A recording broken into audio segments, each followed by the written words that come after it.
They're going to televise the January 6th hearings. Stephen Colbert called it America's Got Treason. He announced The Late Show will go live tonight after the primetime January 6th committee hearings. Colbert said they're destined to go down in the annals of live TV like the Watergate hearings, the moon landing, and the time Walter Cronkite was swallowed by a python. Now, here's the deal. All the major outfits, CBS, NBC, ABC, MSNBC, CNN, will be covering the hearings live, while the Fox News channel will stay with its usual primetime lineup. Well, that's actually good. No, it's actually good. We'll hear directly from the people who planned the coup. I'll just jump in here. Yeah, Fox not covering it. I saw it was a tweet. It might have been from The Daily Show. I can't remember who it was from that said Fox would be airing a special about Hillary Clinton, where was she the night Betty White died, which is also a funny joke. Back to Colbert, the Proud Boys are going to be prominently featured during the live hearings on Thursday. Now, if you're not familiar with the Proud Boys, that sounds lovely, but as a refresher, they're a far-right, anti-immigrant, all-male group who take their name from an obscure show tune from the Disney musical Aladdin entitled Proud of Your Boy. It was actually their second Disney song choice. Originally, they were the I can't even do it. Supercalifragilisticexpialidocious douchebags. Very good, Stephen Colbert. Here's a question. Is John Mulaney's star starting to sag a little bit? Saw this from Syracuse.com. John Mulaney will perform at the Upstate Medical University Arena on Sunday, June 12th. Tickets have been on sale since December, but the center announced on Monday that a limited number of discounted tickets are now available for $25. Prices previously ranged from $55.50 to $125.50. Syracuse.com says Ticketmaster appears to show a large number of seats now available for $45.50 as well. Interesting. Hey, how about this Scrubs revival? I'm psyched. There was a panel at the ATX TV Festival the other day. Creator Bill Lawrence was there, as stars Zach Braff, Donald Faison, Sarah Chalk, John C. McGinley, Judy Reyes, and Neil Flynn. That's awesome. Lawrence said, "We're so grateful any of you still cared. Gives us an excuse to hang out together. We're happy to spend time with each other in any way." There was a question, could there be a reboot or revival? Faison said, "Here's the deal. I think we all want a reboot and want to work together again, but couldn't be a full season. Maybe like a movie or something we could shoot in a few months. With everything Bill is doing now, he's never going to be free again. If he finds the time, we'll do it." I'm looking at the cast here. I think other than Bill Lawrence, I don't think the rest of them are that busy. Bill Lawrence is the co-creator of Ted Lasso, by the way. We're going to talk about Ted in a second. Lawrence said, "We're going to do it." Yes, because people still care about it and we enjoy spending time with each other. The cast addressed whether or not it would be a musical. Bill Lawrence said, "I don't know if there'll be a Scrubs musical unless this cast all say they want to do that. Do you really want to hear Sarah sing? No, you don't." I'm a big Scrubs fan. I watched that from the beginning, loved it, even liked the last season that was a little funky. I really hope they bring the show back. Might be a little contrived getting everyone back together as they had all gone their separate ways towards the end there, but I guess they could make that work. All right, Ted Lasso. Seems like season 3 is going to be it. That's been the plan all along. Brett Goldstein spoke to UK's Sunday Times and said season 3 will be the last. He says, "We're writing it like that. It was planned as 3 seasons. Spoiler alert, everyone dies. Oh no." Imagine they did that. That would be amazing. Like they win the championship and then they're on a plane for, I don't know, some sort of European soccer tournament and they all die. People would lose their mind. Do that. That'd be amazing. What We Do in the Shadows, coming back. New season, July 12th. Great show. If you haven't watched it, I'll dumb it down for you. It's The Office, but vampires. It's also gotten a 2-season renewal beyond the season that's about to come up. That's awesome. The new season, season 4, you'll also get season 5 and 6. A suit at FX said there's a lot of life left in our favorite vampires from Staten Island, and FX couldn't be more thrilled to commit to 2 seasons, blah, blah, blah. From Deadline, Carol Burnett has joined the cast of Mrs. American Pie. That's an Apple comedy series starring Kristen Wiig, Ricky Martin, Allison Janney, and a bunch of others. Carol Burnett will star as Norma, who is the grande dame of Palm Beach High Society, the keeper of secrets, with more than a few of her own. In case you're curious, and I was, Google tells me Carol Burnett is 89. Do you like Call of Duty? If you like Call of Duty, you're probably excited. They're going to tell you about the new Call of Duty today, but they have released a teaser for what they're going to announce today. In the teaser, Pete Davidson is in this thing. You see, you didn't see that coming. Yes, Call of Duty starring Pete Davidson. The new trailer sees Pete Davidson riding along with iconic Call of Duty characters Price and Ghost, while himself not knowing how to do much in the way of fighting, After mishandling a rocket launcher, Price and Ghost agree to leave Davidson in the truck. From the Daily Mail, the Till This Day podcast has an interview with Bob Saget recorded late in life. I listened to this podcast the other day, and I hated the production choices on it, and it made me stop listening to it. I would have liked to have heard what Saget said, but just wasn't feeling it. I don't know what they're doing. Artistic, changing speeds, and just run the interview as is. In the interview, Bob Saget said, "I would have been medicated in today's world in my 20s for extreme depression, like carrying it around all the time. I would act out, I'd have a very bad temper, and I would yell. I never hit anybody, but I would yell. It was upsetting to do that, and I would do that in relationships. I would do it with my ex-wife. I did it in almost every relationship I've been in. Sometimes alcohol would add to that." The Hollywood Reporter spoke to Roy Wood Jr. Roy said, "What I noticed that Trevor Noah did, and I'll be honest in saying that I stole this from him, if something's heavy, meaning a topic, slow down, let it sit. So much of my comedy is up-tempo, it's frantic. For this new special, I slowed down a lot. A thing that I think happened in 2020 is that people became more in touch with their feelings. Comedy that makes you feel something positive or negative to me is more effective and is just as important as comedy that makes you laugh. There are comedians that are out to solve it, but I'm here to talk about it. We're not going to solve it. Trevor gives the audience time to process their feelings, and I think we have to give that to audiences now."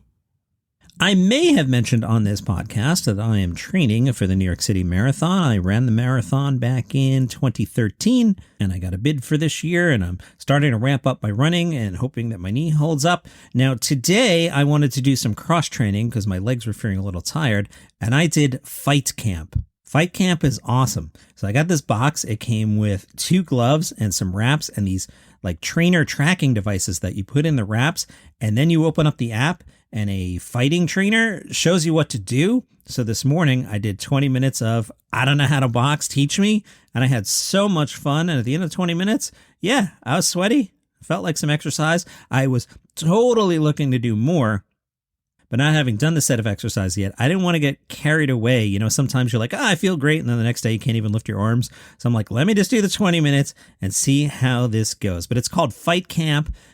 It's an app. I was running it on my iPhone. If you have little to no boxing experience, Fight Camp has your back. They've created programs specifically designed to teach you the basics of boxing, and kickboxing. I can't even lift my legs. I got to try that, though. My wife will do the kickboxing. She did a kickboxing class a couple years ago.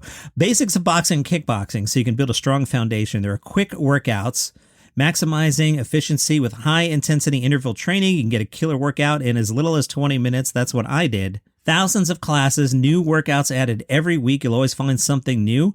You can use the filters to pick different workout styles, lengths, trainers. You know, sometimes you like a trainer a little more than another trainer. Know what I'm saying? Difficulty levels, easy. You will never get bored. Fight Camp gives real-time data during your workout so you can track your progress. Yeah, guess who was losing the fight to the trainer? Me. Work towards guided goals. See exactly how you're improving over time. Hey, it was my first time. Full body workout, best of both cardio and strength training into one, an intense full body workout. Hey, the copy here says, we promise you'll be sore. Uh-oh. Good thing I only did 20 minutes. I don't want to be sore. Boxing requires focus. Precise combinations push you to think about every punch you throw. Yeah, the guy was explaining to me like what a 1 is and a 4 and a 6. And it's like, okay, 1, 1, 2, 1, 1, 2. And I was like, wait, what? So I had to focus, but then I got it. Now I got it. I'm looking forward to doing this again tomorrow. I'm going to do the exact same beginner program because now I feel like I get it.